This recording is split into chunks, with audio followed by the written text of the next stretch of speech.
The torch on the wall has burned low. Its flame moves slowly, casting long shadows across the stone corridor.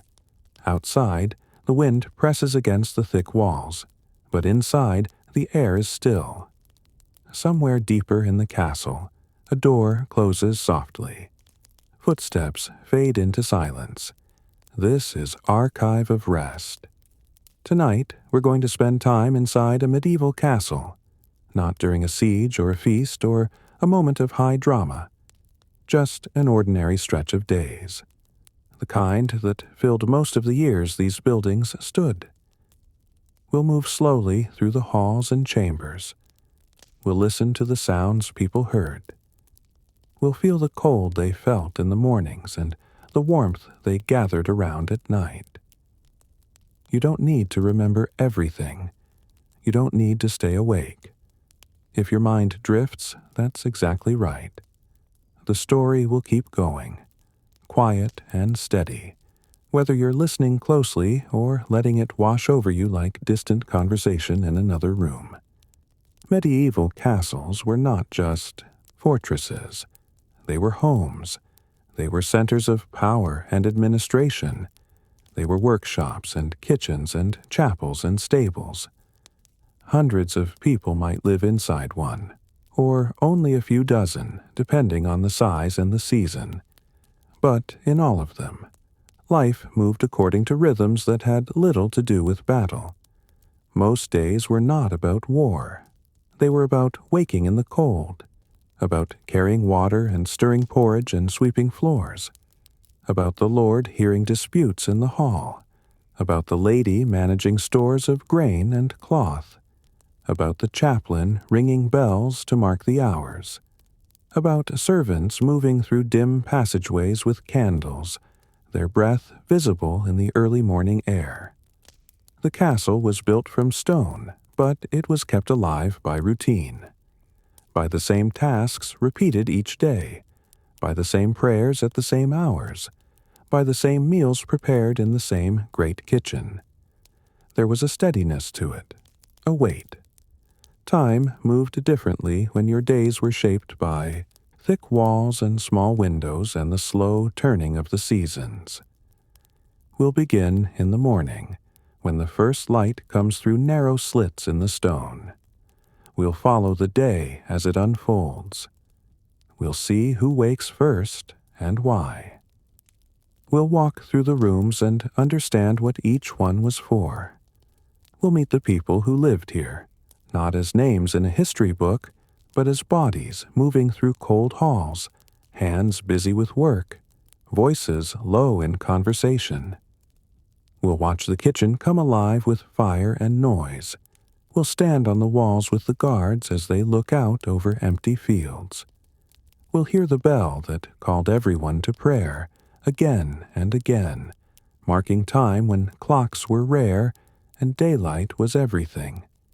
And when evening comes, we'll see how they made light in the darkness, how they sat together, what they did with their hands when the work was done, how they prepared for sleep in a place where privacy was rare and warmth was precious. Here on Archive of Rest, we take our time. There's no hurry. The castle has been standing for centuries. It can wait for us, and if you drift off before we reach the end, the stones will still be there in the morning, patient and unmoved. So, settle in. Let the day outside fall away. Let yourself sink into the slower time of the medieval world, where a single day could feel long and full, and where the same walls held the same lives year after year in a rhythm that barely changed. The torch on the wall flickers once more. The shadows shift, and somewhere in the castle, the first person is beginning to stir. Let's begin. The first sound is not a bell. It is quieter than that. It is the scrape of a wooden bar being lifted from iron brackets. A door opening somewhere below. Then footsteps, soft and careful, moving through the dark. The servants wake first. They always do. Before the Lord stirs in his chamber, Before the lady opens her eyes, before the chaplain rises to prepare for morning prayer, the servants are already moving. They wake in the cold, in rooms with no fire, and they begin the work that makes the rest of the day possible. In winter, the cold is everything. It fills the castle like water fills a well. The stone walls hold it. The floors radiate it upward through thin-soled shoes. Your breath comes out in clouds. Your fingers ache as you fumble with laces and ties in the darkness. There is no gradual waking. The cold pulls you up and out of sleep whether you are ready or not. Some of the servants sleep in the hall, on benches or on straw pallets laid out near the hearth. The fire has burned down to embers by morning, giving almost no warmth, but it gives enough light to see by. Others sleep in small rooms off the kitchen, or in corners of the stables, or in the narrow spaces under staircases. Privacy is not something most people in a castle ever have. The first task is always fire. Someone must go to the kitchen and wake the coals that have been banked overnight. Blow on them gently. Add kindling. Nurse the flame back to life. Without fire, there is no hot water, no porridge, no warmth in the hall. Everything else waits on this. While the fire is being rebuilt, others are moving through the castle with candles. They walk carefully. The floors are uneven. The stairs are worn smooth in the center from decades of feet. In some places the stone is slick with damp. A fall in the dark could mean a broken bone, and there is no quick help for that. Water must be carried. If the castle has a well inside the walls, the work is easier. If not, someone must go outside to the courtyard well or down a long flight of steps to a spring and haul heavy buckets back up. The water is cold. It numbs your hands. In winter, a thin skin of ice must be broken first. Chamber pots must be emptied. Floors must be swept. Rushes on the floor of the hall, old and flattened and smelling faintly sour, must be gathered and replaced with fresh ones. This is done quietly. The goal is to have the work finished before the household truly wakes, to make it seem as though the castle simply became clean and warm and ready on its own. By the time the sky begins to lighten, the kitchen is loud with activity. Pots clang. Voices call out instructions. The fire roars. The smell of wood smoke and cooking grain begins to drift through the passageways. This is the signal. The castle is waking. In the Lord's chamber, a servant enters and pulls back the heavy curtain around the bed. The curtain is there for warmth, not privacy. It traps a small pocket of heat during the night. Without it, even under furs and wool blankets, you would wake stiff and aching. The servant speaks quietly. My lord. Morning. The fire is lit. The Lord does not leap from bed. No one does. You lie there a moment longer, gathering yourself, delaying the shock of cold air on your skin. Then you sit up. Your feet touch the floor. It is like stepping onto ice. You reach for the clothes that were laid out the night before. Linen under tunic, wool tunic over that, hose tied at the waist, shoes, outer robe if the day is especially cold. Dressing is a layered thing. You add weight and warmth piece by piece. The lady wakes in much the same way. A servant brings her water in a basin, warmed slightly by the kitchen fire. She washes her face and hands. The water is never hot, just less cold. She dresses with help because her gowns are complex. Laces up the back, sleeves that must be pinned or tied, a veil and wimple to cover her hair, arranged carefully and pinned in place. This takes time. It is part of the morning's rhythm. Children wake in their own rooms, or sometimes in the same room as their parents, depending on age and the size of the household. They are dressed by servants or by older siblings. They are hurried along if they are slow. There is a schedule to the morning, and it does not bend for anyone. In the chapel, the chaplain is already awake. He has been awake longer than anyone except perhaps the kitchen servants. He has said his private prayers in the dark. He has prepared the altar. Now he rings the bell for morning prayer. It is a small bell, not the great bell in the tower. Just enough to be heard throughout the castle. A gentle reminder, a call. People begin to move toward the chapel. Not everyone. The servants in the kitchen cannot stop their work. The guards on the walls do not leave their posts. But the Lord and Lady go. The children go. The steward and the senior members of the household go. They file in quietly and stand or kneel. There are no pews. You stand for most of it, or you kneel on the cold stone floor. The service is in Latin. Most people do not understand the words, but they know the rhythms. They know when to bow their heads, when to cross themselves, when to murmur a response. It is familiar. It is the same every morning. That is part of its comfort. The chapel is dim. A few candles burn on the altar. The windows are small and set high in the walls. The light that comes through is pale and gray. The chaplain's voice is steady. He does not rush. This is not a performance. It is a duty, a beginning, a way of marking the day as separate from the night. When the service ends, people do not linger. The chapel is even colder than the rest of the castle. You can see your breath the entire time. Everyone moves back out into the passageways and toward the hall, where the fire is now burning well, and the smell of food is stronger. Breakfast is not a large meal. Often it is bread and ale. Sometimes porridge. Sometimes cheese or cold meat left from the night before. It is eaten standing or sitting on benches in the hall, or carried away to be eaten while working. There is no ceremony to it. It is fuel.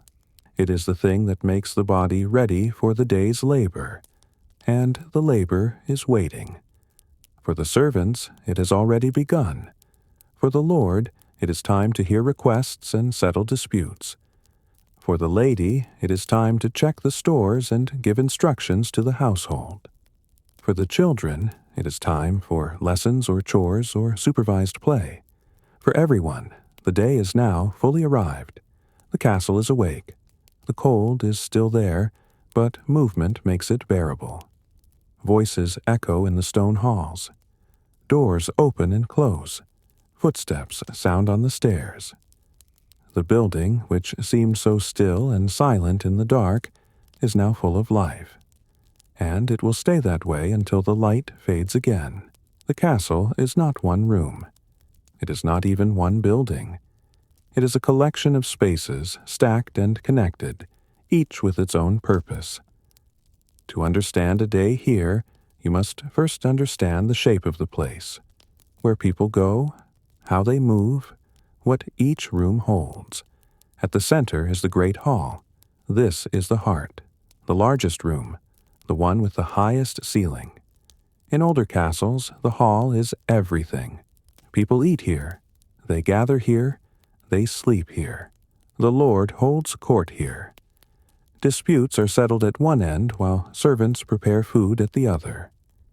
It is loud and crowded and alive. The hall has a fire, usually in the center of the room, with the smoke rising up to escape through a hole in the roof or through narrow vents in the walls. Later, castles have fireplaces built into the walls, with chimneys to carry the smoke away.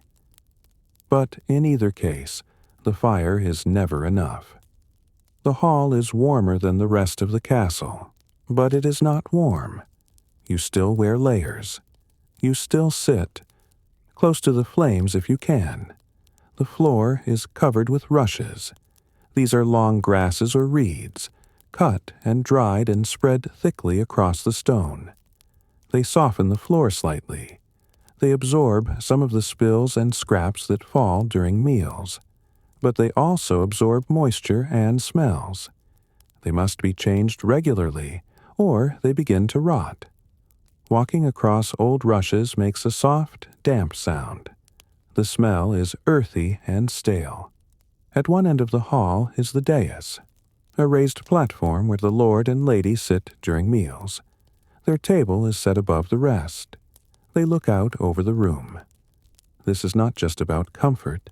It is about order, about showing who holds power.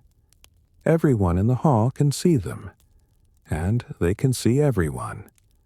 Beyond the hall are the private chambers.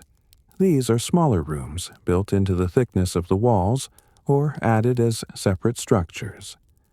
The lord and lady have their own chamber. It is not large by modern standards, but it is private, and that makes it precious. There's a bed, curtained for warmth, a chest for clothing and valuables, perhaps a small table, a chair, a window, narrow and covered with oiled linen or, in wealthier castles, glass.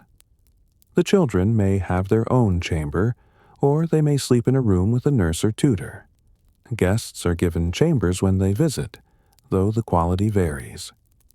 Important guests get rooms with fireplaces. Lesser guests may sleep in the hall with everyone else. The kitchen is its own world. In many castles, it is a separate building, connected to the hall by a covered passageway. This is because of fire. Kitchens are dangerous. The flames are large and constant. The risk of a blaze spreading is real. So the kitchen is set apart, built with thick walls and high ceilings and as much stone as possible. Inside, the heat is overwhelming. Even in winter, the cooks work in thin layers, sleeves rolled up, faces red and damp.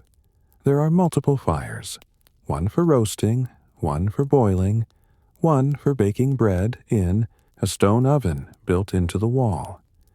The air is thick with smoke and steam and the smell of burning wood and cooking meat and herbs. The kitchen is loud. Knives chop against wooden boards. Pots clang. Water hisses when it hits hot metal. People shout instructions over the noise. There's no quiet here, no stillness. From before dawn until after dark, the kitchen is in motion. Next to the kitchen, or sometimes beneath it, is the storage area. Barrels of salted meat, sacks of grain, wheels of cheese wrapped in cloth, dried fish hanging from hooks, onions and turnips and apples stored in bins, everything the castle will need to survive the winter, or a siege, or simply the weeks between market days. The air here is cool and dry. It smells of wood and salt and earth. The chapel is usually small, just large enough for the household to gather. It has an altar, a few candles, and perhaps a simple wooden cross. The windows are narrow. The light is dim. The stone walls make every sound echo. A cough, a footstep, the rustle of fabric. Everything is amplified in the silence. Some castles have a solar. This is a private room, often above the hall, where the lady can sit with her attendants. It has better light than most rooms, because it is higher and the windows can be larger without compromising defense. Here, women sew and embroider and talk quietly. It is one of the few places in the castle where conversation can happen without being overheard by dozens of people. The walls themselves are thick. In some places they are 10 feet deep or more. Within that thickness are passageways and small chambers and staircases that spiral upward in tight curves. These stairs are narrow. Only one person can pass at a time. They are uneven, worn smooth in the center by centuries of feet. Climbing them in the dark is slow and careful work. The walls have narrow windows, more like slits.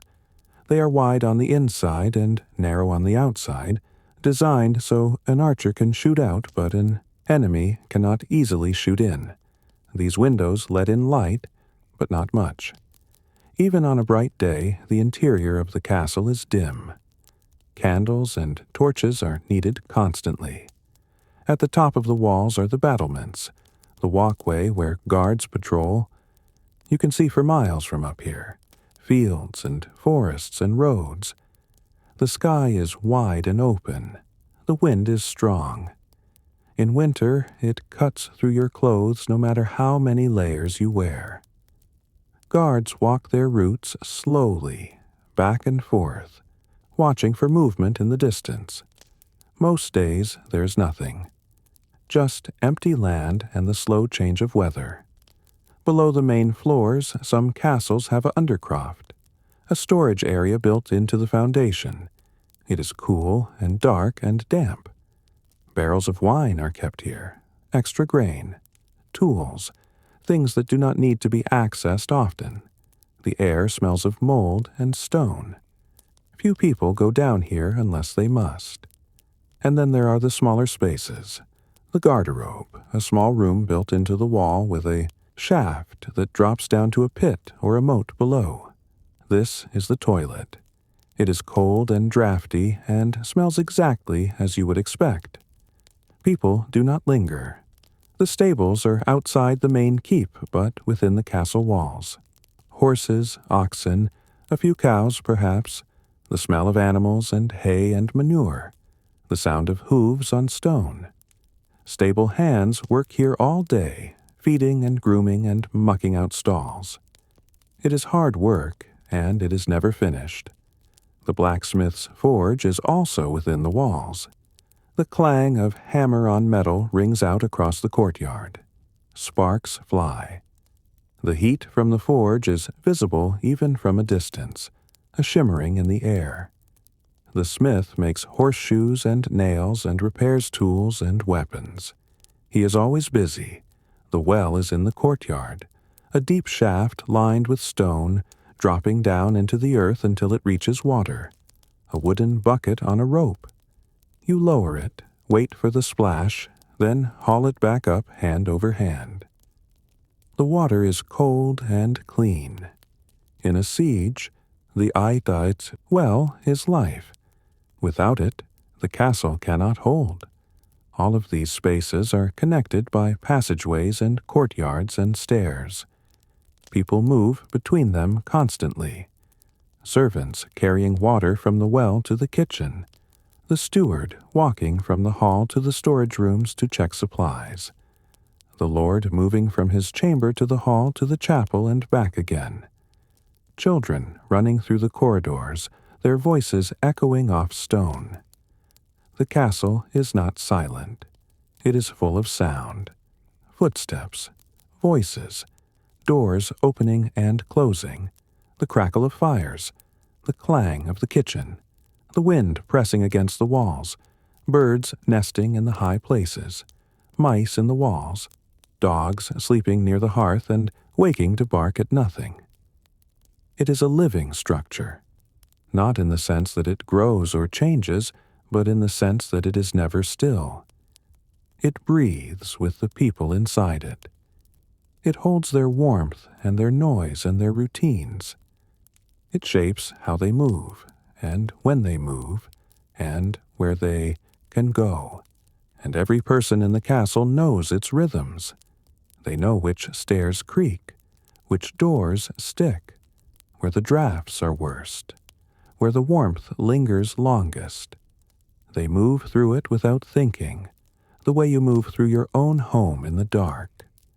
The stone remembers everything, every footstep, every voice, every fire lit, and every candle snuffed out. It holds the cold and the damp and the years. And the people inside it live their lives within that weight, day after day, until the stone is as familiar as their own skin. The Lord does not wake and wonder what to do with his day. His day is already decided.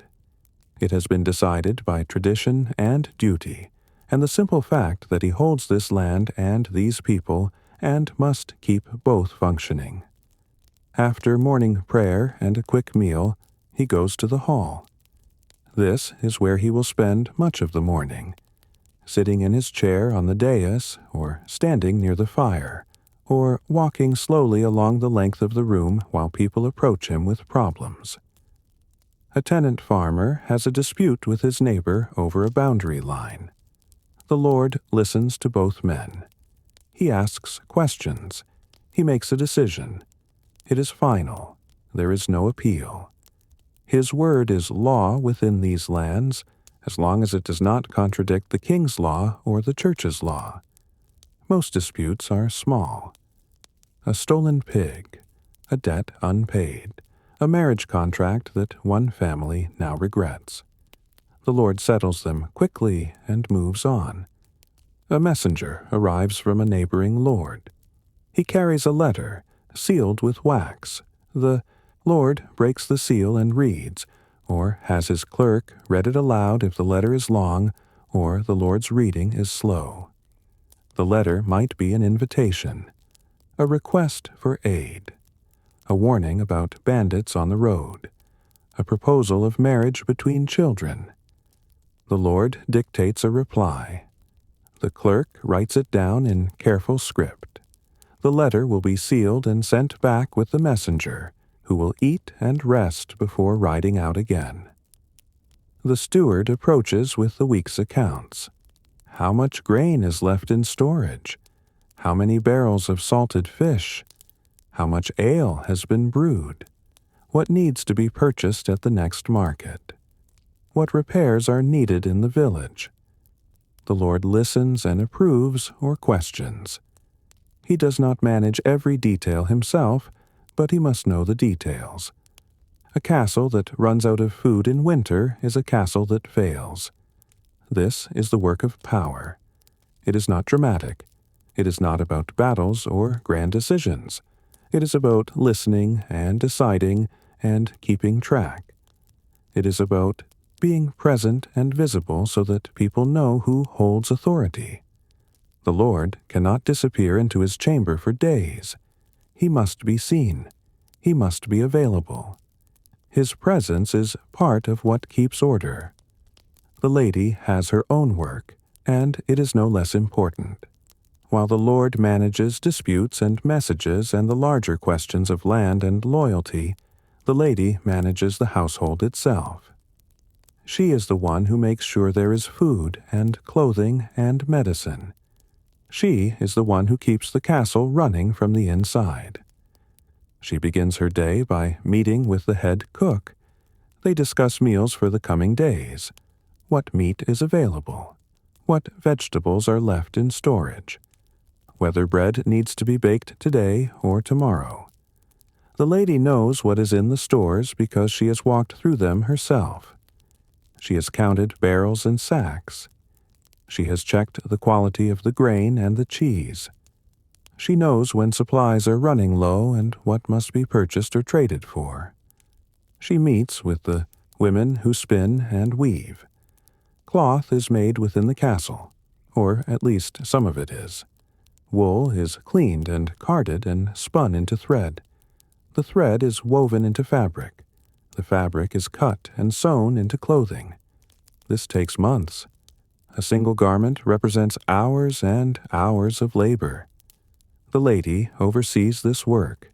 She decides what will be made and for whom. She checks the quality. She makes sure nothing is wasted. She visits the sick. If someone in the household is ill or injured, the lady is often the one who tends to them. She knows herbs and remedies. She knows how to make poultices and tinctures. She keeps a small store of medicines in her chamber. Willow bark for pain, honey for wounds, chamomile for sleep. Her knowledge is practical and passed down. She learned it from her mother or from the women who raised her, and she will pass it on to her daughters. She manages the servants, not by shouting or threatening, but by knowing who does what and making sure the work is distributed fairly. She knows who is reliable and who is lazy, who can be trusted with keys to the storage rooms and who cannot. She gives instructions calmly and expects them to be followed. Most of the time, they are. She also handles guests. When visitors arrive, it is the lady who makes sure they are fed and given a place to sleep. She arranges for their horses to be stabled and their servants to be accommodated. She sits with them in the solar or the hall and makes conversation. This is part of hospitality, and hospitality is a duty. A lord and lady who do not welcome guests properly will earn a reputation for rudeness, and reputation matters. If there are children in the household, the lady oversees their education and upbringing. Boys will eventually be sent away to serve in another household, to learn the skills of a knight or a lord. But while they are young, they are taught at home. Reading, if the family values it. Latin, if there is a tutor. Manners and proper behavior. How to sit at table. How to speak to their elders. How to pray. Girls are taught differently. They learn to manage a household because one day they will marry and have their own household to manage. They learn to sew and embroider. They learn to read, sometimes, though not always. They learn to be gracious and quiet and observant. They learn by watching their mother and the other women around them. The lady's work is constant. There is no moment when she is finished. Even when she sits in the solar with her embroidery, she is listening. She hears the servants talking in the corridor. She notices when someone is absent who should be present.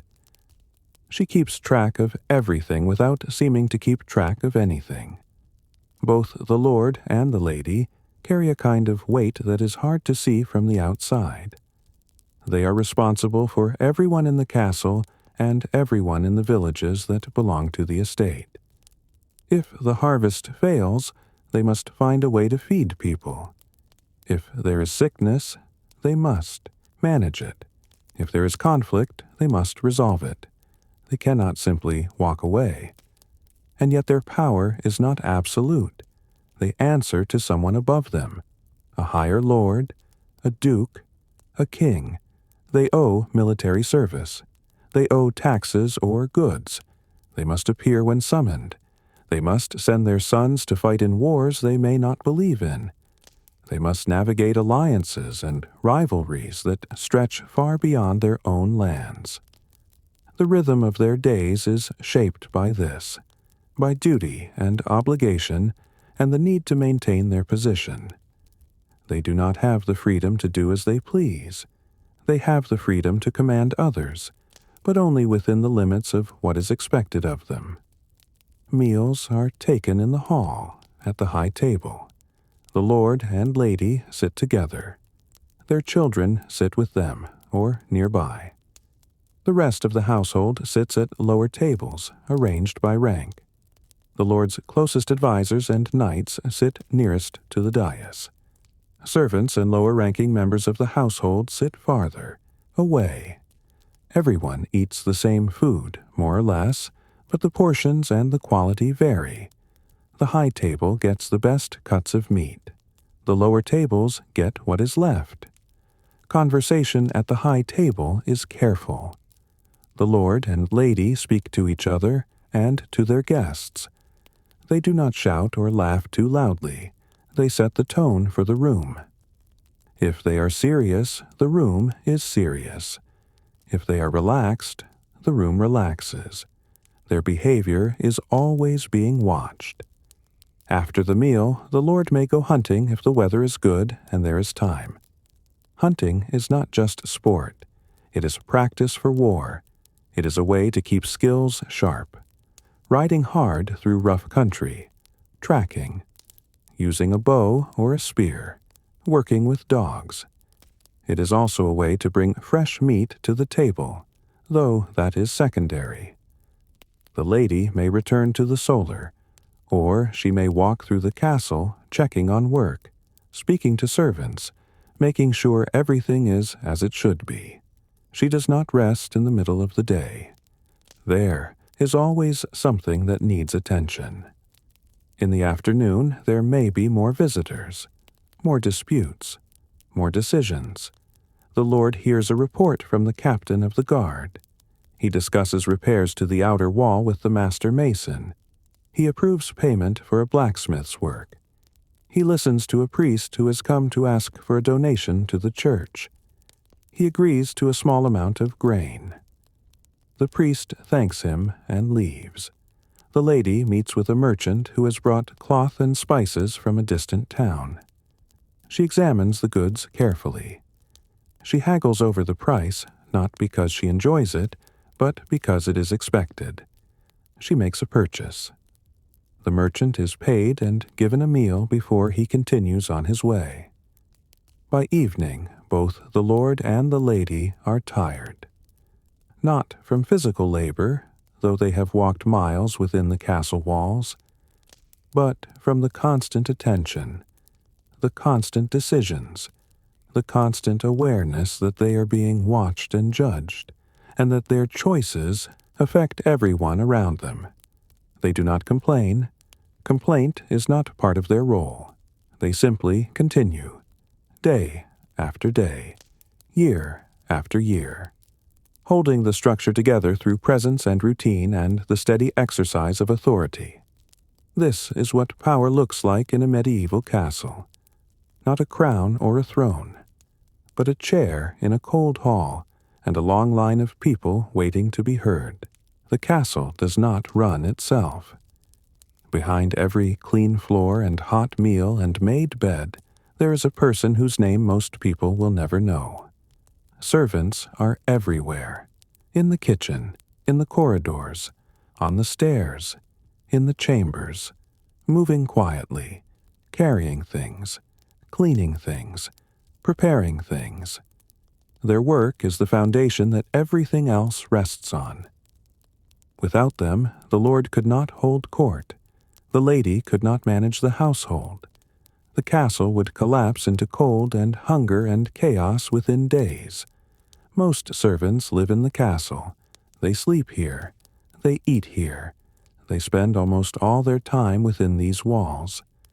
Some were born into service. Their parents were servants, and so they are servants. It is not a choice. It is simply what they are. Others came to the castle as children, sent by families who could not feed them. A lord's household can always use more hands, and taking in a child from a tenant farmer is a kind of charity. The child works, but the child also eats. It is a trade that benefits both sides, though the child has no say in it. A few servants are hired for wages, skilled workers, a cook who knows how to manage a large kitchen, a seamstress who can do fine embroidery, a clerk who can read and write and keep accounts. These servants have some power because they can leave if they are treated poorly. But most servants cannot leave. They have nowhere else to go. The work begins before dawn and does not end until after dark. There is no day off, no holiday. Sundays have church, but after church the work continues.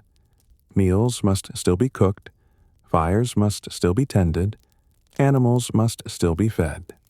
In the kitchen, the work is hot and loud and endless. The head cook is in charge and everyone else follows orders. Chop this, stir that, fetch more wood, turn the spit, taste the sauce, move faster. The cook does not ask politely. There is no time for politeness.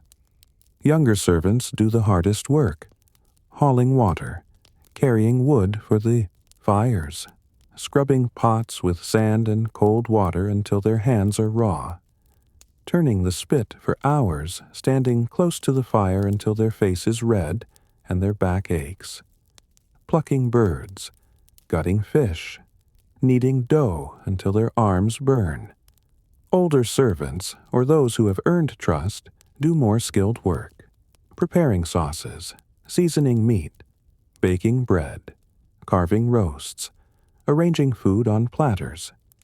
These tasks require knowledge and experience. You cannot learn them in a day. The kitchen servants eat the scraps, what falls on the floor, what is left in the pots after the household has been served.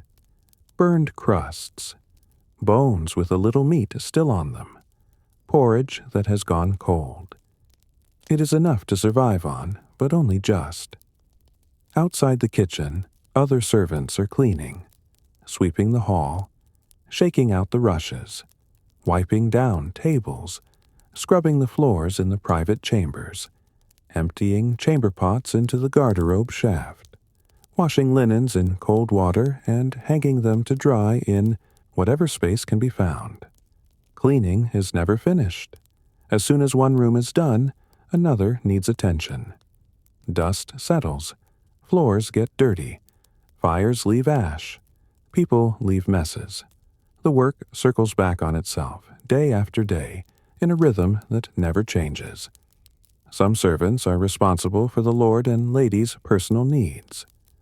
A body servant helps the lord dress in the morning, lays out his clothes, helps him with his boots, brings him water to wash, stands nearby in case he needs something.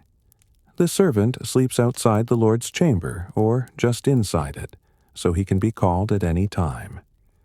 The lady has her own attendants, women who help her dress, who arrange her hair and veil, who bring her meals when she eats in her chamber, who sit with her in the solar and do needlework while she works.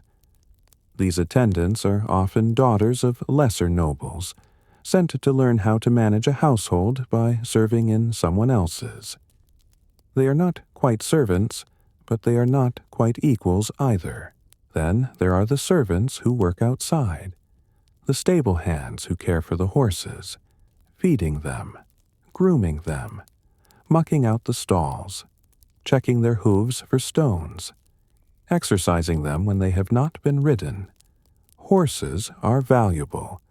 A good war horse costs more than most people will earn in a lifetime.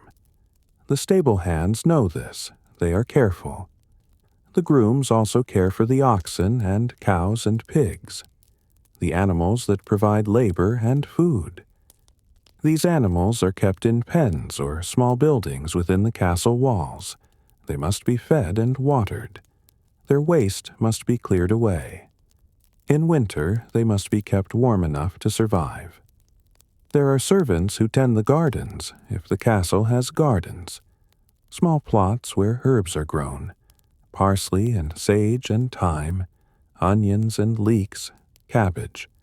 These gardens are practical, not decorative.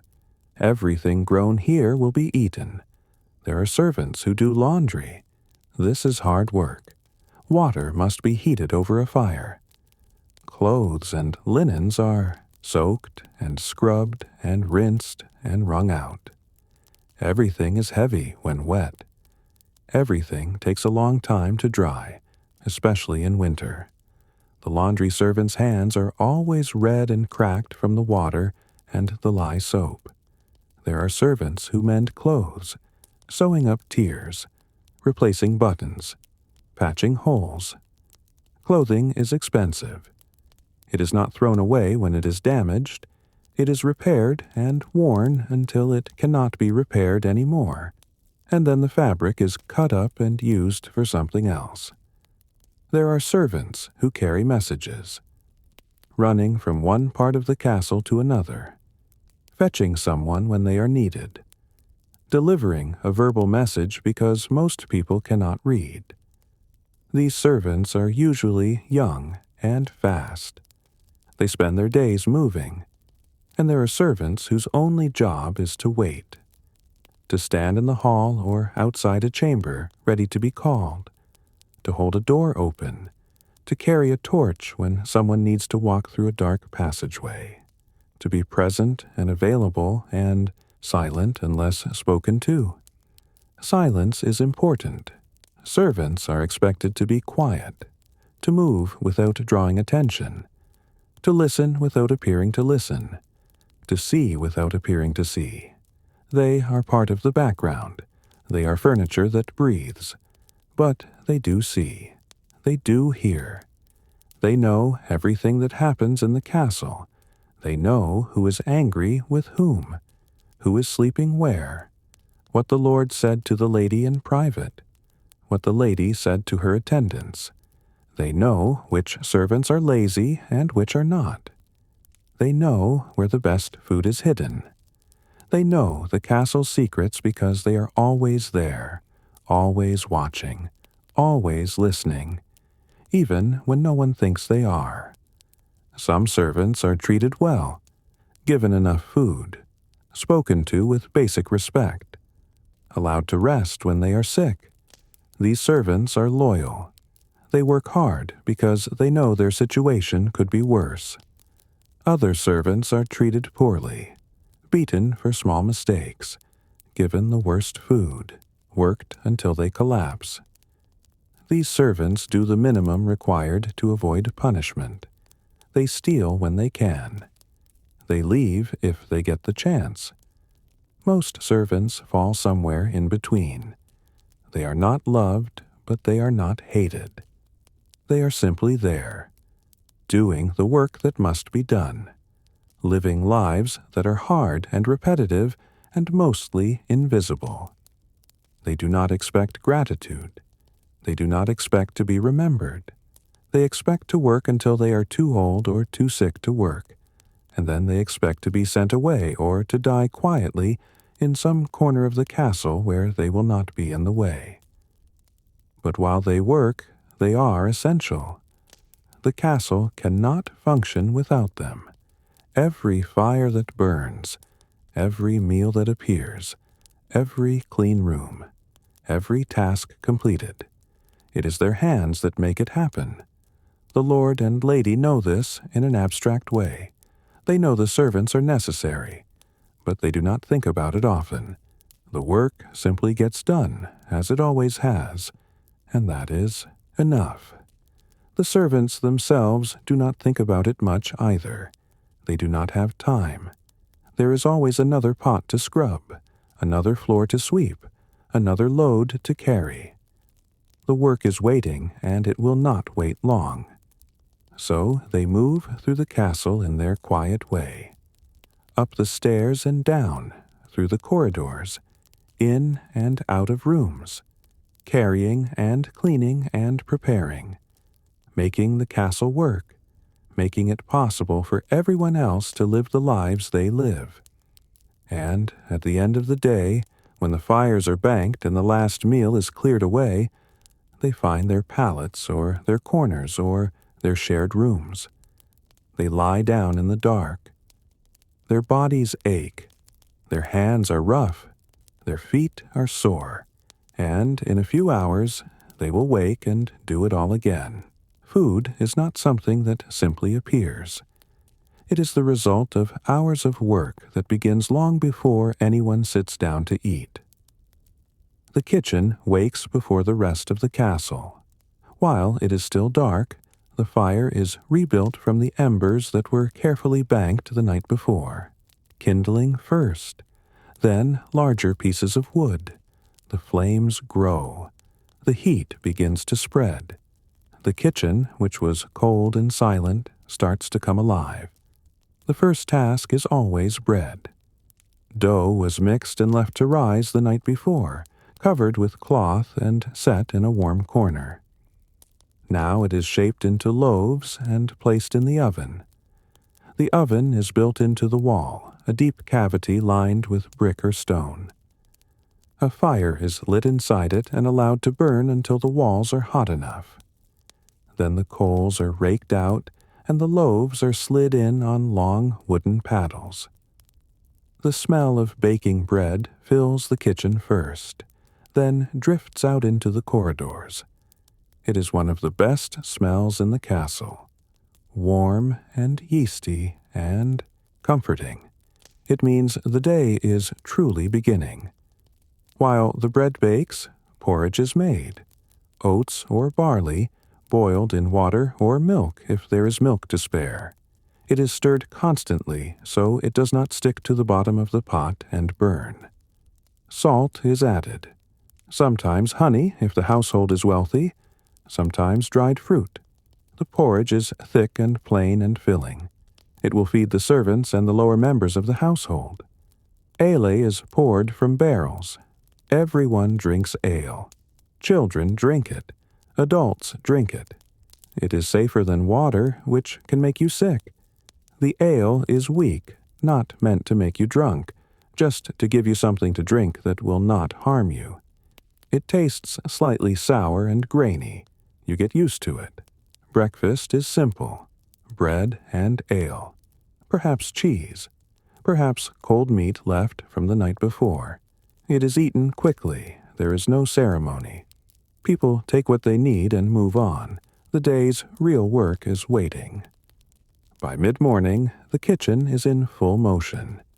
The main meal of the day will be served in the early afternoon, and preparing it takes hours.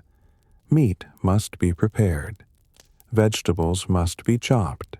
Sauces must be made.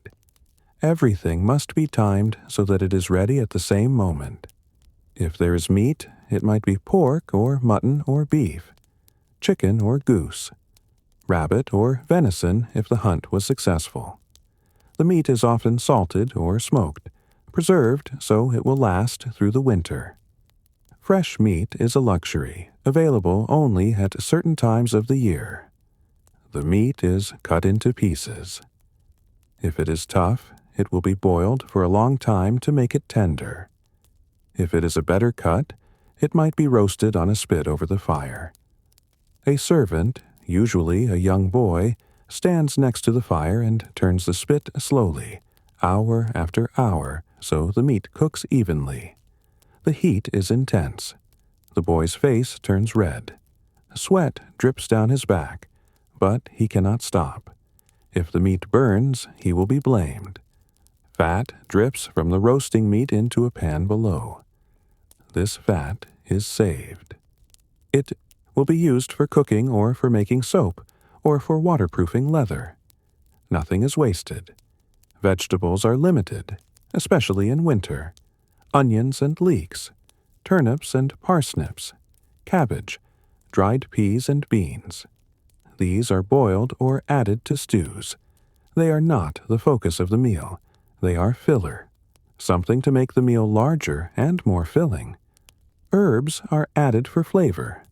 Parsley and sage, thyme and rosemary. These grow in the castle garden or are dried and stored for winter use. They help mask the taste of meat that is not quite fresh. They make plain food more interesting. Sauces are important. A good sauce can transform a meal. The sauces are made from wine or vinegar, thickened with breadcrumbs, flavored with spices if the household can afford them. Pepper and ginger, cinnamon and cloves. These spices come from far away and cost a great deal. They are a sign of wealth. A heavily spiced dish is a statement. Bread is served with every meal. It is not just food. It is also a plate. Thick slices of stale bread, called trenchers, are used to hold meat and sauce. You eat the food on top, and then you eat the bread, which has soaked up all the juices. Or, if you are wealthy, you give the soaked bread to the poor or to the dogs. The kitchen is organized chaos. Multiple fires burning, multiple pots boiling, people moving quickly, shouting instructions, reaching for knives and spoons and ladles. The heat is overwhelming. The smoke stings your eyes. The noise is constant. The head cook is in charge of everything. He tastes the sauces and adjusts the seasoning. He checks the meat to see if it is done. He decides when each dish will be ready. He shouts at anyone who is too slow or makes a mistake. His word is law in the kitchen. When the food is ready, it is arranged on platters. The best pieces of meat go on the platters for the high table. The lesser pieces go on platters for the lower tables. Everything is carried out to the hall by servants who move quickly and carefully, trying not to spill. The hall is full. Everyone is seated. The lord and lady are at the high table. The rest of the household is arranged below them. Conversation fills the room. The smell of food is strong. The meal is served in courses, though not in the way we think of courses today. Multiple dishes are brought out at once. Meat and bread and vegetables all together. You take what you want from the platters in front of you. You eat with your hands mostly. Knives are used to cut meat. Spoons are used for stews and porridge. Forks are rare. You use your fingers and you use bread to soak up sauces. Eating is not quiet. People talk and laugh. Dogs wander under the tables, hoping for scraps. Bones are thrown to the floor for the dogs to fight over. Servants move through the room, refilling cups, bringing more bread, clearing away empty platters. The lord and lady eat slowly. They are served first, and they are served the best portions. They do not rush. Meals are one of the few times in the day when they can sit and rest, even if they are still being watched by everyone in the room. The meal lasts an hour, sometimes longer. When people are finished, they wipe their hands on their clothes or on the tablecloth. They stand and move away from the tables. Servants begin clearing. The dogs are chased out. The hall slowly empties. In the kitchen, the work is not done. The platters and cups must be washed. The pots must be scrubbed. The fires must be tended. And soon it will be time to start preparing the evening meal. The evening meal is lighter. Bread and cheese. Cold meat. Perhaps a stew made from the leftovers of the afternoon meal. Ale or wine. It is eaten more casually. Some people eat in the hall. Others take food to their chambers or eat while working. The kitchen servants eat last. They sit on benches or on the floor, too tired to talk much. They eat quickly. The food is cold by the time it reaches them, and there is not much of it. But it is food, and they are hungry. After the evening meal, the kitchen is cleaned one last time. The fires are banked.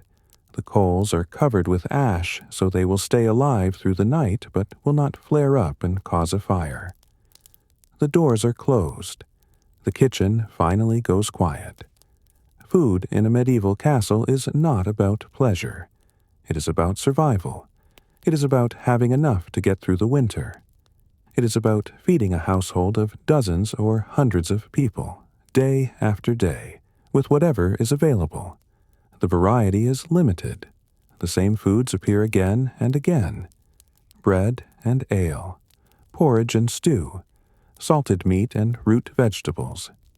You eat what the season provides. You eat what can be stored. You eat what you have, and you are grateful for it. Hunger is always close. A bad harvest means less food. A harsh winter means supplies run low before spring arrives. The lord and lady will not starve, but the servants might. Rationing becomes necessary. Portions shrink. People go to bed, with their stomachs not quite full. But on a good day, when the stores are full and the harvest was strong, there is enough. The bread is fresh. The meat is plentiful. The ale flows freely. People eat until they are satisfied. The hall is warm and loud and full of life. And in the kitchen, the servants who made it all possible sit in the fading light. Their work finally done, and eat their small portions in silence. The walls are thick. The gates are strong. The towers rise high above the surrounding land. The castle was built to withstand attack, but most days there is no attack to withstand. The guards wake early, like everyone else. They dress in layers because they will spend hours outside, exposed to wind and weather. A thick tunic, a cloak. boots that are worn but still whole. In winter, they wrap cloth around their hands to keep their fingers from going numb. They climb the stairs to the battlements. The stairs are narrow and spiral upward in the darkness. A torch lights the way, but barely.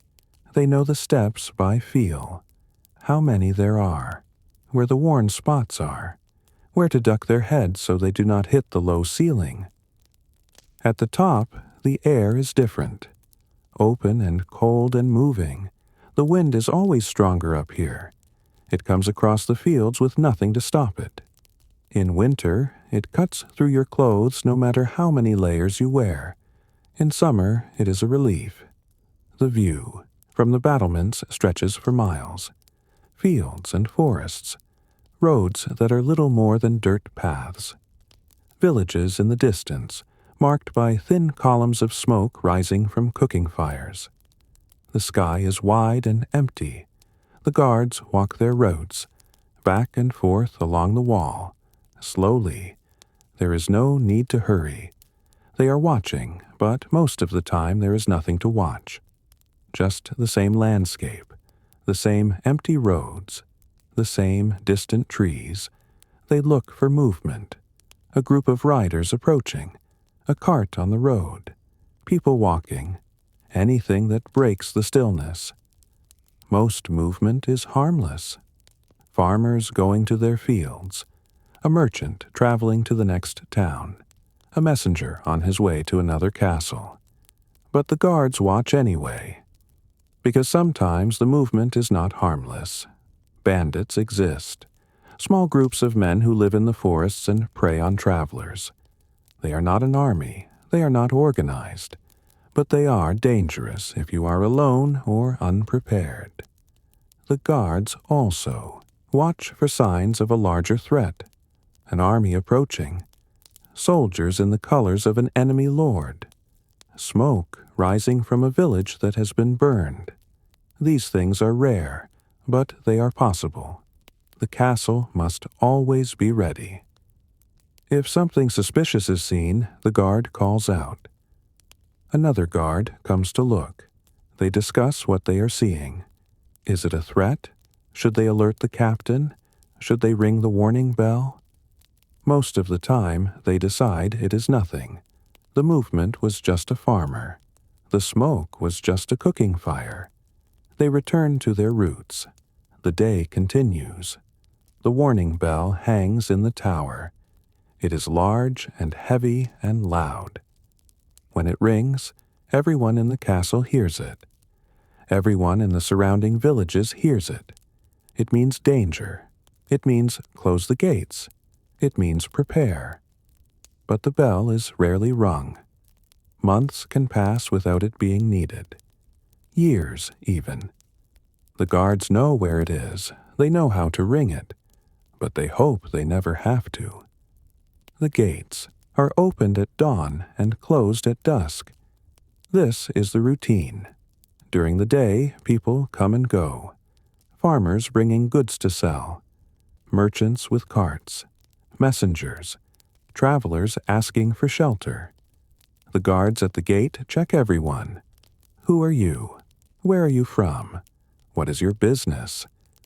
Most people are allowed in. The castle is not a prison. It is a center of trade and administration. People need to come and go. But the guards are watching. They remember faces. They notice if someone seems nervous or evasive. They have the authority to turn people away if something feels wrong. At dusk, the gates are closed. A heavy wooden bar is dropped into place. Iron bolts are slid home. The castle is sealed for the night. No one enters. No one leaves. If you are outside when the gates close, you sleep outside. Inside the walls, the guards continue their watch through the night. They take shifts. Some walk the battlements. Others stand at the gates. Others patrol the courtyard. They carry torches or lanterns. The light is small and flickering, but it is enough to see by. The night is quiet. The wind, the occasional bark of a dog. the hoot of an owl in the distance. The guards talk to each other in low voices to stay awake. They tell stories. They complain about the cold. They count the hours until their shift ends. Sometimes they fall asleep standing up, leaning against the wall, head nodding forward. It is a serious offense. If the captain catches you sleeping on watch, you will be punished. But the nights are long, and the work is boring, and the body wants to rest. The castle's defenses are not just the walls and the guards. There are other measures. The well is inside the walls, so the castle cannot be starved of water during a siege. The storage rooms are stocked with grain and salted meat, enough to last for months if necessary. The armory holds weapons, swords and spears and bows, arrows by the hundreds. There are murder holes above the gate.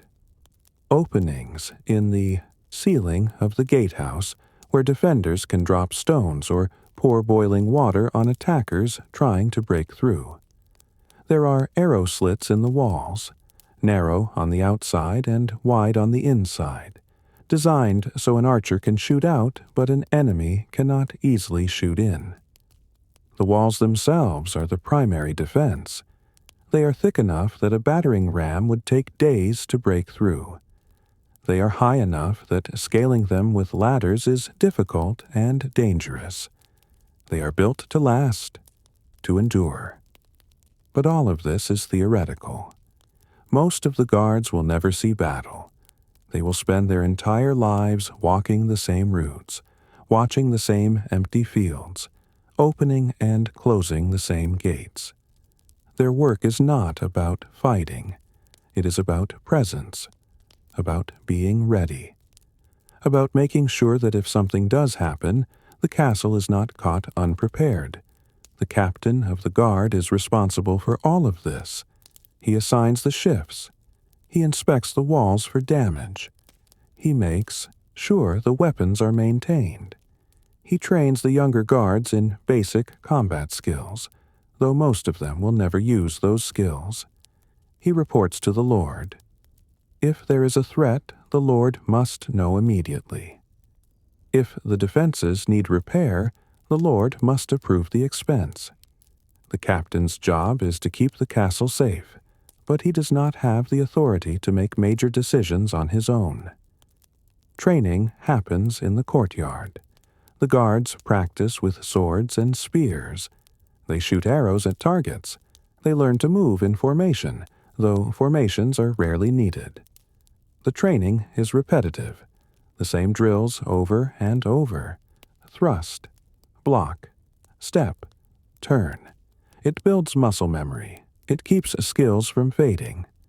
Some of the guards are skilled. They have fought before, in other places, in other conflicts. They know what real combat feels like. They teach the younger guards what they know.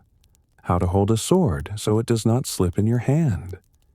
How to keep your shield up even when your arm is tired. How to stay calm when someone is trying to kill you. But most of the guards are not warriors. They are men who needed work and were strong enough to stand on a wall and hold a spear.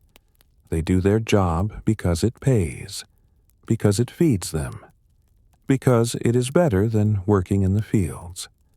The castle's defenses also include the surrounding land. The fields are kept clear near the walls so that no one can approach unseen. Trees are cut down. Brush is cleared. If an enemy comes, the defenders will see them from a distance. The villages that belong to the Lord are part of the defense as well. If there is trouble, the villagers can retreat to the castle. They bring their animals and their valuables and crowd inside the walls. The castle becomes a refuge. It is cramped and uncomfortable, but it is safe. This has happened before. Not often, but enough that people remember. The gates open and the villagers pour in, frightened and carrying whatever they could grab. The courtyard fills with people and animals. The noise is overwhelming. The smell is worse, but the walls hold, the gates stay closed, and eventually the danger passes. Defense is not about glory. It is not about heroic stands or dramatic battles. It is about walls that do not fall, gates that do not break, guards who stay awake and watch and notice when something is wrong. It is about routine. The same routes walked every day, the same gates opened and closed, the same weapons checked and maintained. It is boring work, and that is the point. If the work stays boring, it means the castle is safe. The guards know this. They do not expect excitement. They do not want excitement. They want their shifts to pass quietly. They want to go home to their beds or their corners of the barracks and sleep without being woken by the warning bell. And most nights, that is exactly what happens. The castle stands. The guards watch. The walls endure. And nothing happens at all. Time in the castle is not measured by clocks. There are no clocks. Time is measured by the sun and by the bells. The chapel bell rings throughout the day. It rings for morning prayer, for midday prayer, for evening prayer, for Compline, the last prayer before sleep. Each ringing marks a portion of the day. Each one tells you where you are in the long stretch between dawn and darkness. The bells are called the canonical hours. They come from the monasteries, where monks pray at set times throughout the day and night. The castle is not a monastery, but it follows the same rhythm. Prayer structures the day. It gives shape to time. The chaplain is responsible for ringing the bells. He wakes before anyone else, even before the kitchen servants. He goes to the chapel in the dark and says his private prayers. Then, when he judges the time is right, he rings the bell for matins. This is the first prayer of the day, said while it is still night. Most people in the castle do not attend. Matins. It is too early, but the bell wakes them anyway. It is a sound that carries through stone, a reminder that the day is beginning, whether you are ready or not. The chaplain is usually the only educated person in the castle besides the lord, and sometimes the lady. He can read and write. He knows Latin. He has studied scripture and theology. He is not a monk. He does not live under monastic vows. But he is a priest, and his role is to tend to the spiritual needs of the household. He says Mass every morning in the chapel. The Lord and Lady attend. The children attend. The senior members of the household attend.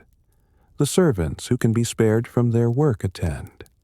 Everyone else continues working, but they hear the bell, and that is a kind of participation. The chapel is small and cold. There is no heat except what comes from the bodies of the people standing inside. The stone walls amplify the cold. Your breath is visible. Your hands are numb. You shift your weight from foot to foot, trying to stay warm. The chaplain stands at the altar. He wears vestments, simple but clean. He speaks the liturgy in Latin. The words are ancient and unchanging. They have been said in the same way for centuries. Most people do not understand them, but they know the rhythms.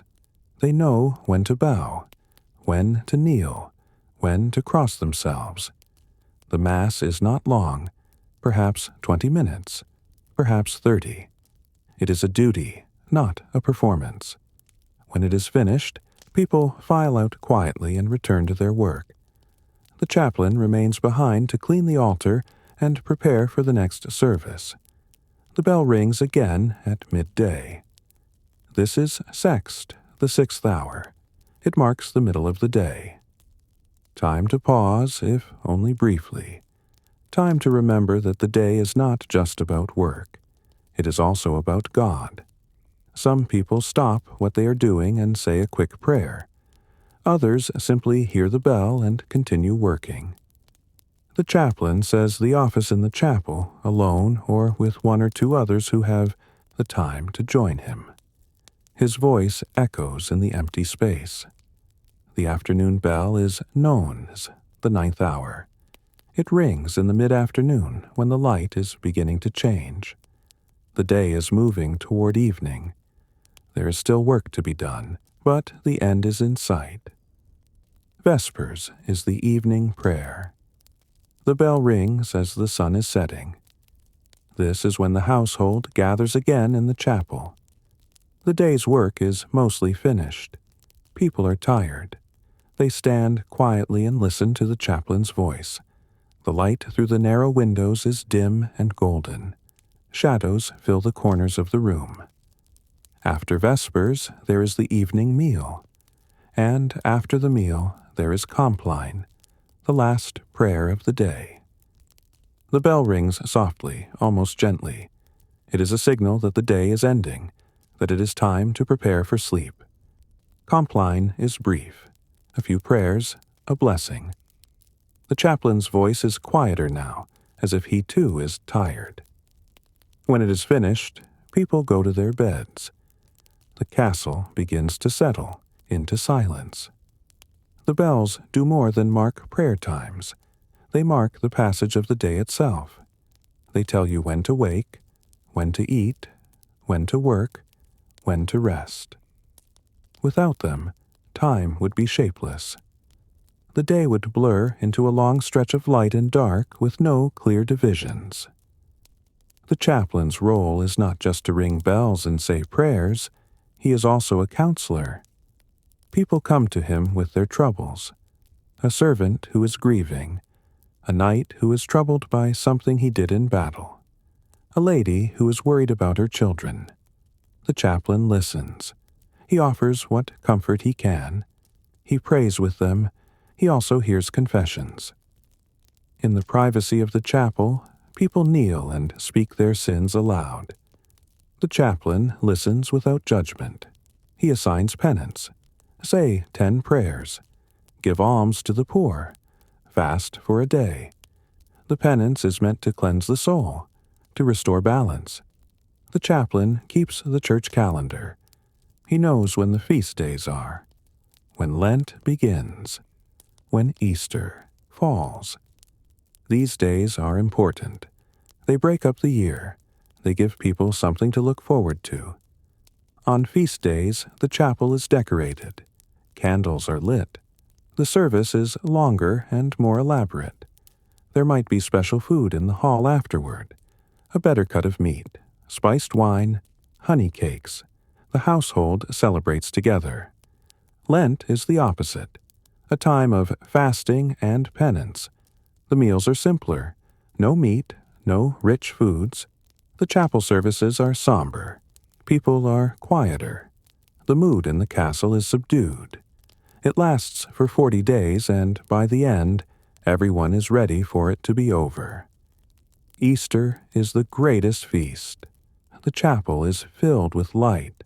The chaplain's voice is joyful. There is a sense of relief, of renewal. The long winter is over. Spring is coming. Life is returning to the world. Faith in the castle is not a private thing. It is communal. Everyone participates, whether they are devout or not. You go to Mass because that is what you do. You say your prayers because that is what is expected. You observe the feast days and the fast days because everyone else does. But for some people, faith is more than duty. It is comfort. It is a way to make sense of a hard life. The chaplain sees this in the people who come to him. The ones who pray with real feeling. The ones who weep during confession. The ones who find peace in the rituals. The chapel itself is a refuge. It is one of the few places in the castle that is quiet, where you can be alone with your thoughts, where the noise and the work and the constant presence of other people fade away, at least for a moment. The chaplain spends hours here, praying, reading, copying manuscripts if he has the skill and the materials. The chapel is his domain. He keeps it clean. He tends the altar. He makes sure there are always candles and that the vestments are in good repair. He is not wealthy. He does not have power in the way the Lord has power. But he has authority of a different kind. Spiritual authority. People respect him, or at least they respect his position. They listen when he speaks. They come to him when they need guidance. The bells continue to ring, day after day, year after year. They are constant, reliable. They do not change. The world outside the castle may be chaotic and uncertain, but the bells are always the same. They ring in the morning and you wake. They ring at midday and you pause. They ring in the evening and you gather. They ring at night and you sleep. The rhythm is steady. It holds the day together. And in the chapel, the chaplain continues his work, saying the prayers, ringing the bells, tending to the souls of the household. His voice rises and falls in the empty space. The words are old. The rituals are ancient. But they are alive here, in this small stone room, in this castle, in this moment. The bells will ring again tomorrow, and the day after, and the day after that. As long as the castle stands, the bells will ring, marking time, calling people to prayer, reminding them that there is something beyond the work and the cold and the endless routine, something larger, something that endures. The light fades slowly.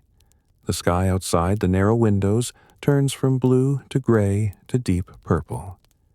Inside the castle, the shadows grow longer. The cold deepens. It is time to bring out the candles. Candles are expensive. They are made from tallow or beeswax, and both require labor and resources. Tallow candles are cheaper, but they smoke and smell of animal fat. Beeswax candles are cleaner and smell faintly sweet, but they cost more. The Lord and Lady use beeswax. Everyone else uses tallow if they use candles at all. Most people rely on rush lights. These are rushes that have been dried and dipped in fat. They burn quickly and give off a weak, flickering light. You hold them in simple holders or prop them against something. They must be replaced often, but they are cheap, and that matters. The hall is the center of evening life. The fire has been built up again. Fresh logs have been added. The flames are high and bright. The heat radiates outward, though it does not reach the far corners of the room. People gather close. They sit on benches or on the floor. They bring their work with them. The women sit together, usually near the fire. They have baskets of wool or linen. They spin thread on drop spindles, the weight turning slowly as the thread twists. Or they sew, mending clothes by the firelight, squinting at their stitches. Or they embroider, working on a piece of cloth that will take months to finish. Their hands move steadily. This is not leisure. This is work.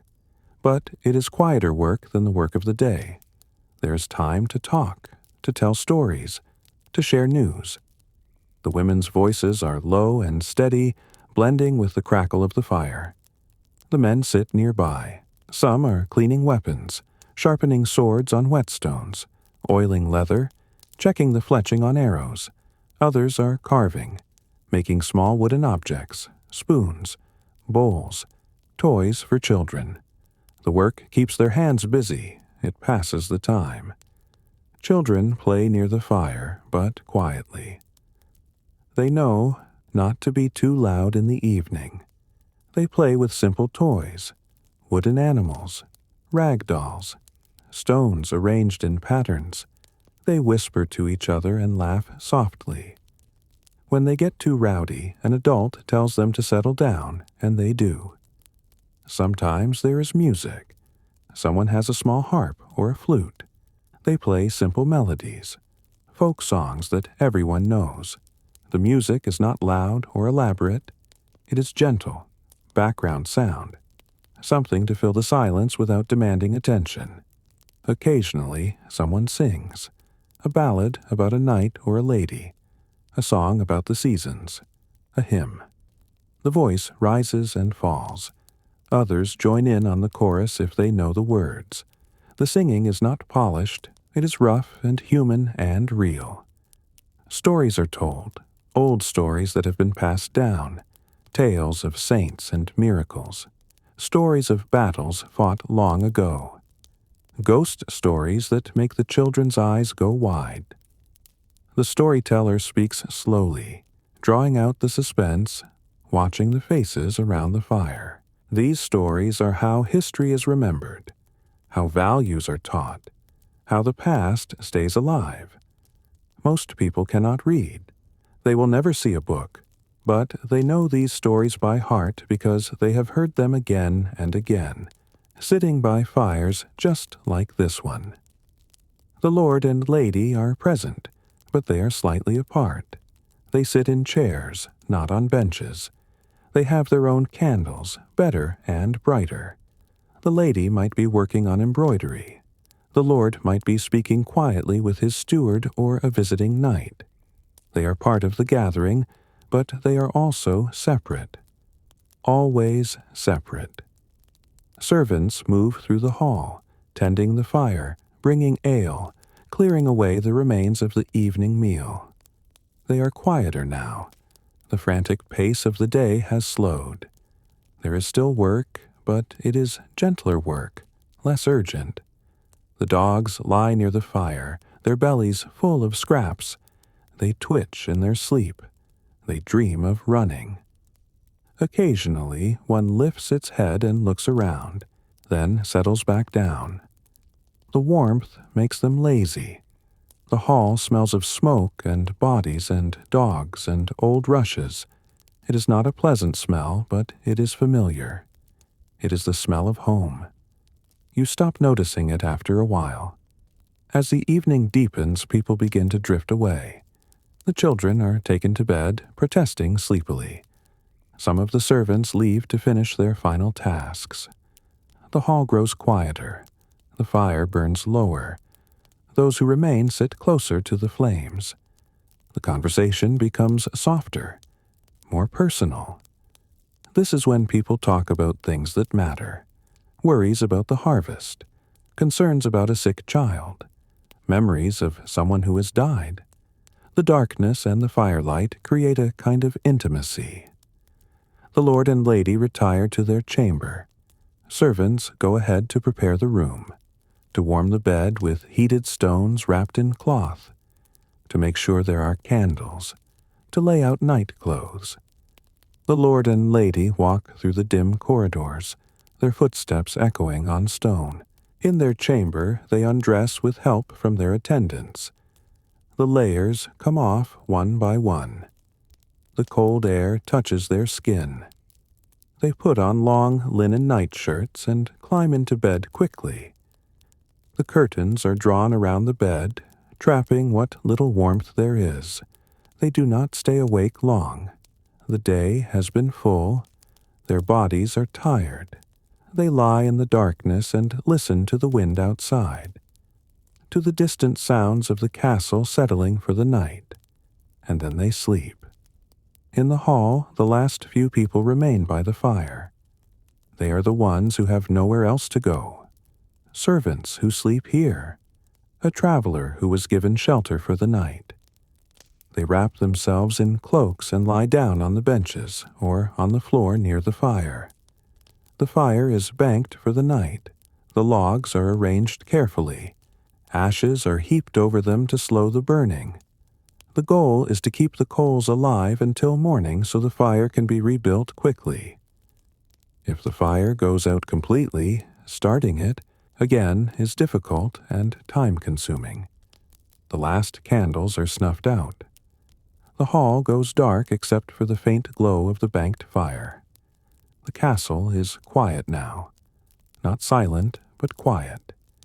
You can hear the wind, the creak of timbers, the scratch of mice in the walls, the breathing of people sleeping. Outside, the guards continue their watch on the walls. They are cold and tired and bored. They count the hours until their shift ends. They stamp their feet to keep the blood moving. They pull their cloaks tighter and wish for morning. In the kitchen, the last embers glow in the hearth. The room is dark and cooling. The smell of the day's cooking still lingers.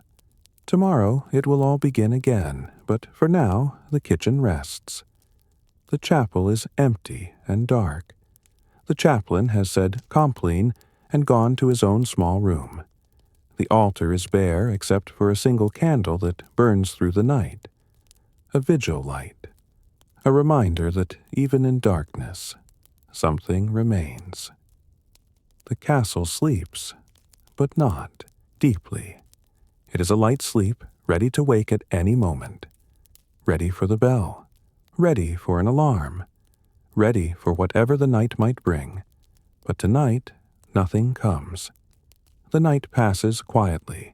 The stars move across the sky. The wind blows. The cold deepens. And inside the thick stone walls, people sleep and dream and wait for morning. Sleep in the castle is not private. It is not quiet.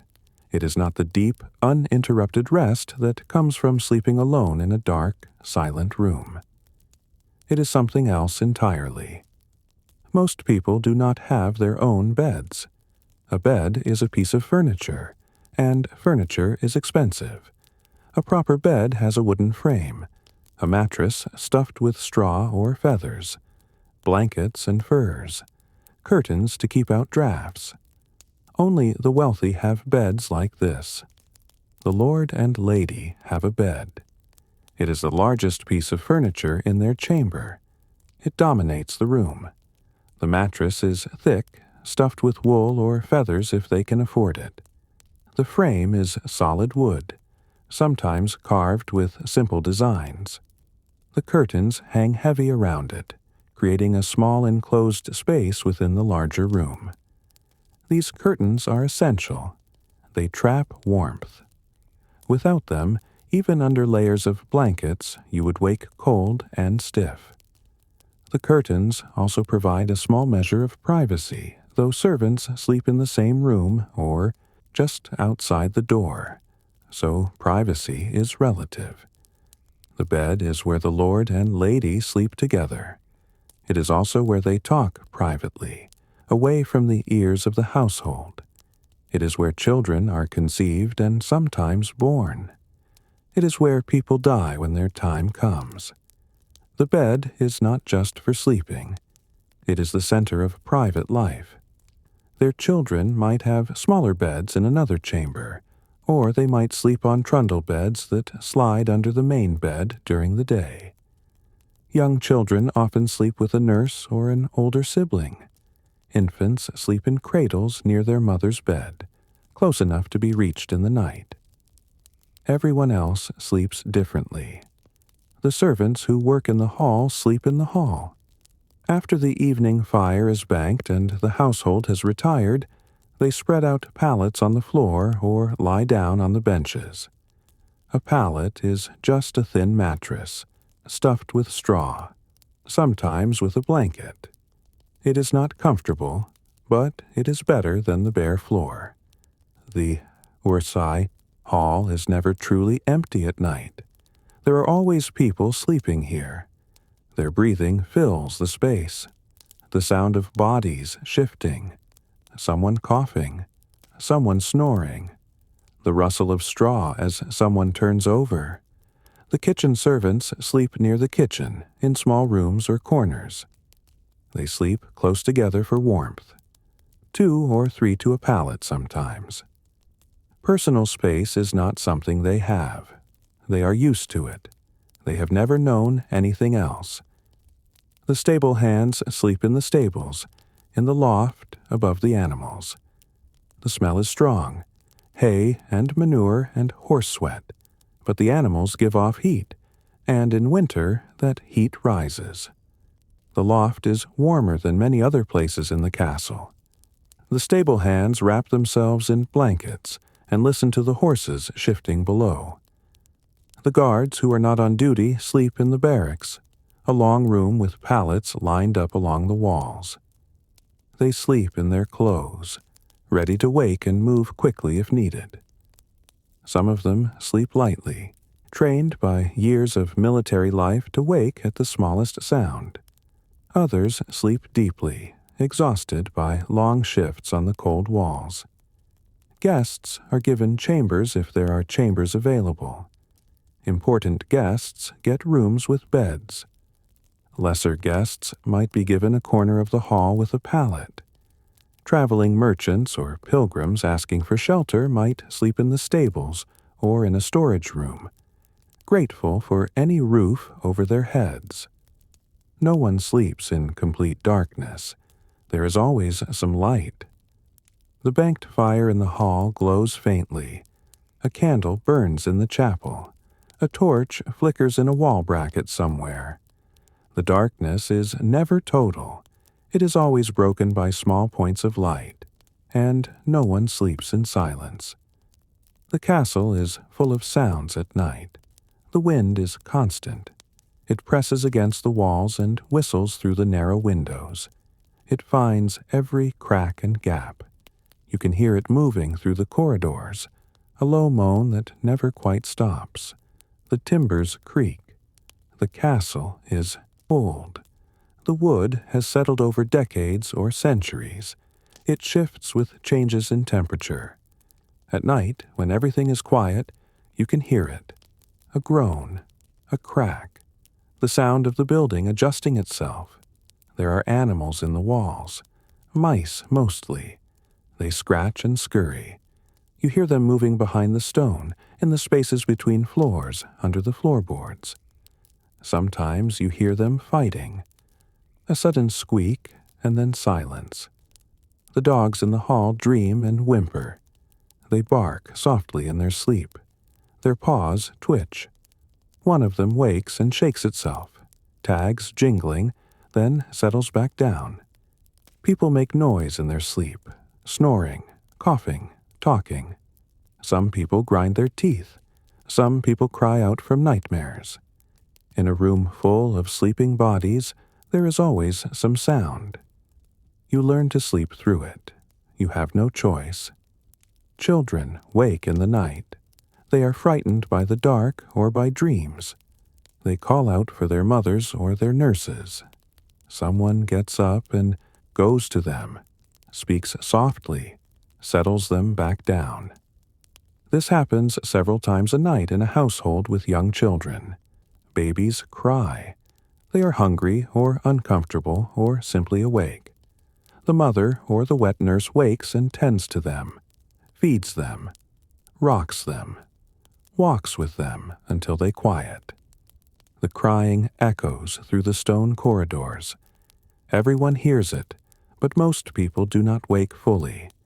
They register the sound and go back to sleep. The guards on the walls call out to each other. A low voice carrying across the courtyard.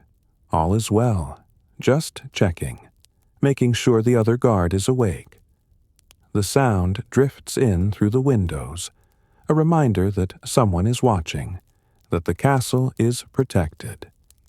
The chapel bell rings once during the night for matins.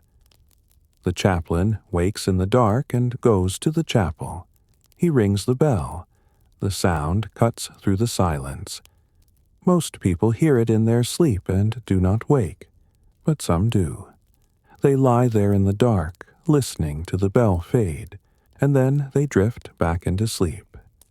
In winter, the cold is the hardest part of sleeping. No matter how many blankets you have, the cold finds you. It seeps up from the stone floor.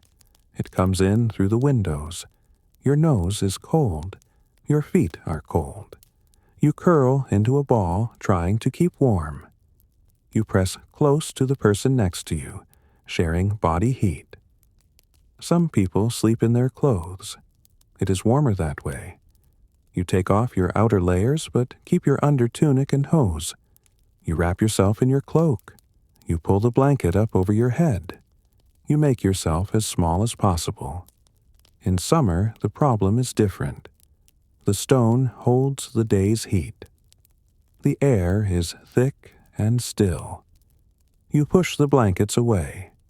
You lie on top of them instead of under them. You wish for a breeze, but the windows are too narrow to let in much air. You sweat and shift and try to find a cool spot on the pallet. Fleas are a constant problem. They live in the straw mattresses and the blankets and the rushes on the floor. They bite. You wake itching. You scratch in your sleep. Everyone has flea bites. It is just part of life. You get used to it, though you never stop noticing. Some people get up in the night to use the garderobe. They move carefully through the dark corridors, feeling their way along the walls. The garderobe is cold and drafty. You do not linger. You return to your bed as quickly as possible. Others use chamber pots kept in the rooms. The pots will be emptied in the morning by servants. The smell is unpleasant, but it is better than walking through the dark castle in the middle of the night. Sleep comes in pieces. You fall asleep. You wake. You fall asleep again. You are never fully rested. There is always some discomfort, some sound, some interruption. But you sleep because your body demands it, because you have worked all day and you will work all day tomorrow. Sleep is necessary, even if it is not peaceful. Dreams come. Strange dreams shaped by the days, events, and the stories told by the fire. Dreams of saints and demons. Dreams of loved ones who have died. Dreams of being chased or falling or flying. You wake from them confused, not sure for a moment where you are. Then you remember the castle, the cold, the dark. You pull the blanket tighter and close your eyes again. The night is long. Longer in winter when the darkness stretches for 14 hours or more. You sleep and wake and sleep again. You listen to the wind and the mice and the breathing of others. You wait for the first light, for the bell that will signal morning, for the day to begin again. And eventually, it does. The darkness starts to fade. The sky outside the narrow windows turns from black to gray. Someone stirs. Then another. The castle begins to wake. And the night, with all its sounds and discomforts and broken sleep, is over. Until it comes again. The castle does not change with the seasons, but life inside it does. The stone remains the same. The walls stand as they always have. But the people who live within those walls must adapt to the turning of the year. Spring arrives slowly. The snow melts in patches. The ground turns to mud. The days grow longer, but the warmth is hesitant. One day might feel almost mild. The next brings frost again. You cannot trust spring. It promises relief, but does not always deliver. The castle begins to open up. Windows that were covered with heavy cloth all winter are uncovered. Doors are left open during the day to let in fresh air. The smell of winter, stale and close, begins to fade. People move outside more often. They stand in the courtyard and turn their faces toward the sun. The work changes. Fields must be plowed and planted. This is not castle work, but it affects the castle. The Lord's tenants are busy in the fields. They have less time to bring goods to the castle or to work on repairs. Everyone is focused on the planting. If the planting fails, there will be no harvest. If there is no harvest, there will be no food. The lady checks the stores. What is left from winter? How much grain? How much salted meat? The stores are always lowest in spring. The winter has eaten through them. There are still weeks or months before the first crops can be harvested. This is the hungry time. Portions are smaller. Meals are simpler. Everyone tightens their belts and waits. But spring also brings new things. Fresh greens appear.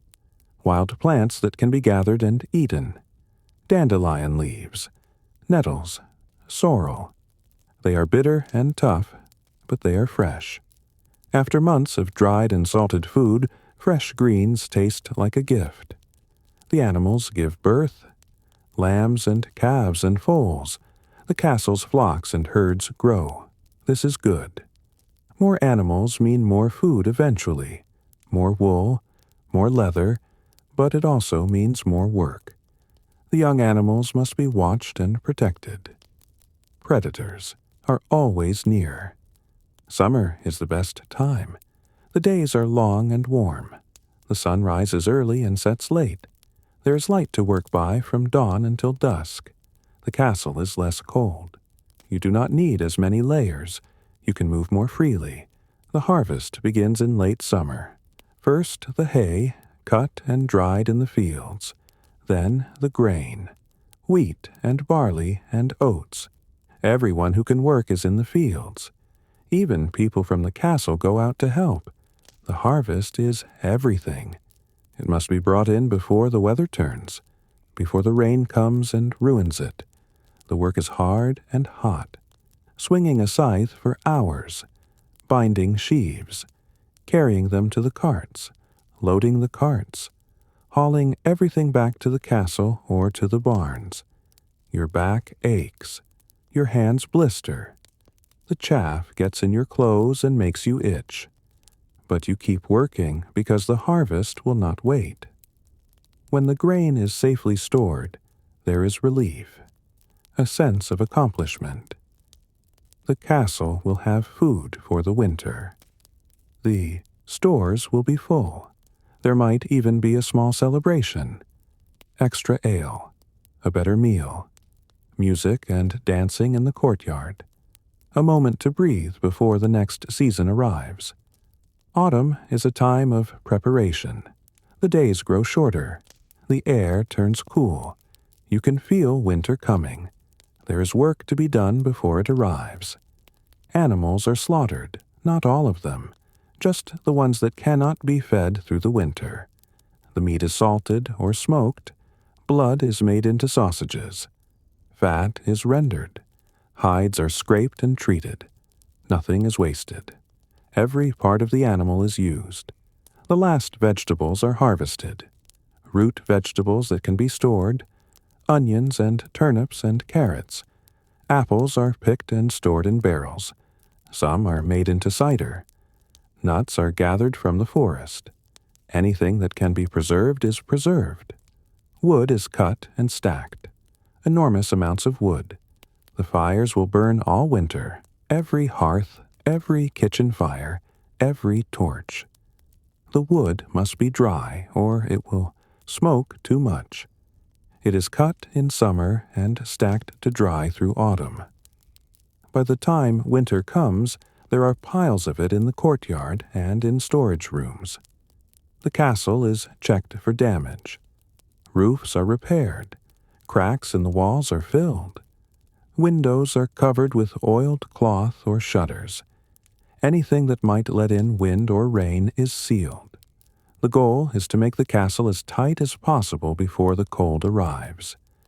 And then winter comes. It comes slowly at first.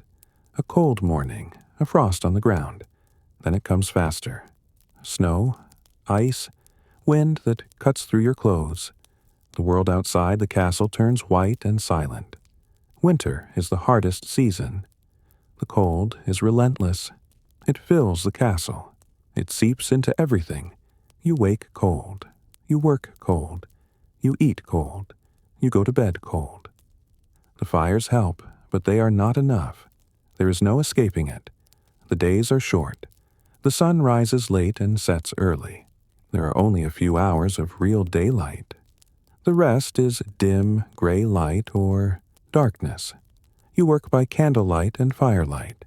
Your world shrinks to the small circles of warmth and light. Outside, the snow piles up. the roads become impassable. Travel stops. No merchants come. No messengers. The castle is isolated. Cut off. You live on what you have stored. If you did not store enough, you will go hungry. The wind is constant. It howls around the towers. It finds every gap in the shutters. It makes the torches flicker. At night, lying in the dark, you can hear it. A low moan that never stops. It sounds almost alive. The cold makes everything harder. Water freezes in buckets. You must break the ice to get to it. Your fingers go numb when you work outside. Your breath comes out in clouds. Your nose runs. Your eyes water. You move stiffly, your body tight against the cold. Illness comes in winter. Coughs and fevers. Aching joints. Chilblains on fingers and toes. People huddle close to the fires and try to stay warm. The chaplain is called to pray over the sick. The lady brings her remedies. Some people recover, others do not. The stores are watched carefully. How much grain is left? How much meat? The lady and the steward count and recount. They calculate. Will it last until spring? If not, what can be done? Rations are reduced if necessary. Everyone eats a little less. You go to bed with your stomach not quite full and try not to think about it. But there are also moments of beauty in winter. The snow makes everything clean and quiet. The castle looks different under snow. Softer, almost peaceful. Icicles hang from the eaves, catching the light. On clear nights, the stars are sharp and bright in the black sky. Inside, people draw closer together. The cold forces them to. They sit near the fires and tell stories. They work on projects that can be done indoors, spinning and weaving and carving. They play simple games. They sing. The hardship creates a kind of closeness. The seasons turn. Winter gives way to spring. Spring becomes summer. Summer fades into autumn. Autumn hardens into winter again. The cycle repeats, year after year, generation after generation. The people in the castle live by this rhythm. They plant and harvest and store and survive. They adapt to each season. They do what must be done. They endure. The castle stands through it all, through the heat of summer and the cold of winter, through storms and droughts and years of plenty and years of want. The stone does not care about the weather. It simply endures. And the people inside it endure as well, because they have no other choice. They watch the seasons change through narrow windows. They feel the sun on their faces in summer and the bite of winter wind. They mark the passage of time by the work that each season brings, and they continue. Day after day, season after season, year after year. The castle holds them, protects them, shelters them from the worst of the weather, and in return, they keep it alive. They tend its fires. They repair its walls. They fill it with their voices and their work and their lives. This is how it has always been. This is how it will continue to be. The seasons will turn. The castle will stand, and the people will endure. Night has come again. The sky outside is dark. The stars are distant and cold. Inside the castle, the fires have been banked. The candles have been snuffed out. The work of the day is finished. The hall is quiet now. The benches are empty except for the few servants who sleep there. They lie wrapped in their cloaks, breathing softly. The fire glows faintly in the hearth. Just enough light to see shapes in the darkness. Just enough warmth to take the edge off the cold. In the chambers above, the lord and lady are asleep behind their bed curtains. Their breathing is slow and steady. The day's decisions are behind them. Tomorrow will bring new decisions, new disputes, new responsibilities. But for now, there is only sleep. The children are quiet in their beds. The dogs are curled near the dying fires. The horses stand in their stalls, resting but not quite sleeping, the way horses do. The castle's animals and people all settling into the rhythm of night. On the walls, the guards continue their watch. They walk their routes slowly, their footsteps echoing on stone. They look out over the dark fields and see nothing. Just darkness and the faint line of the horizon. They are cold and tired, but they remain. This is their duty. This is what they do. The chapel is dark except for the single candle that burns through the night. The flame is small and steady. It does not waver. In the silence, it is the only movement, a point of light in the darkness, a reminder of something constant. The kitchen is cold now. The fires are out. The pots and pans hang on their hooks. The tables are clean. In a few hours it will all begin again. The fire will be rebuilt. The bread will be baked. The work will continue. But for now, the kitchen rests. The castle itself seems to breathe. The wind moves through it. The timbers creak. The stones settle. It is alive in its own way. Not with consciousness, but with presence. With weight.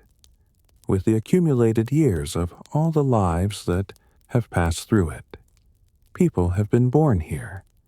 They have grown up within these walls. They have worked and loved and argued and laughed. They have grown old here. They have died here. The stone has witnessed all of it. It holds the memory of every footstep, every voice, every fire that has burned in its hearths. The castle will stand long after the people who live in it now are gone. It will stand through more winters and more summers, through more births and deaths, through changes that no one living now can imagine. The stone endures. That is what it does.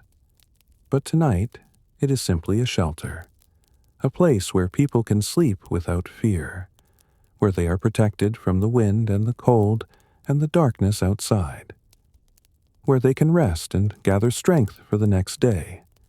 This is what a castle is in the end. Not a fortress or a symbol of power, not a monument or a relic. It is a home, imperfect and cold and full of hard work, but a home nonetheless. The people who live here do not think of it that way most of the time. They think of the work that must be done, the meals that must be cooked, the fires that must be tended, the disputes that must be settled. They think of the cold and the discomfort and the endless routine.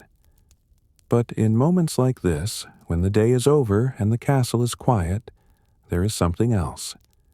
A sense of belonging, of being a part of something larger than yourself, of being held by these walls, protected by them, connected to all the others who have lived here before and all who will come after.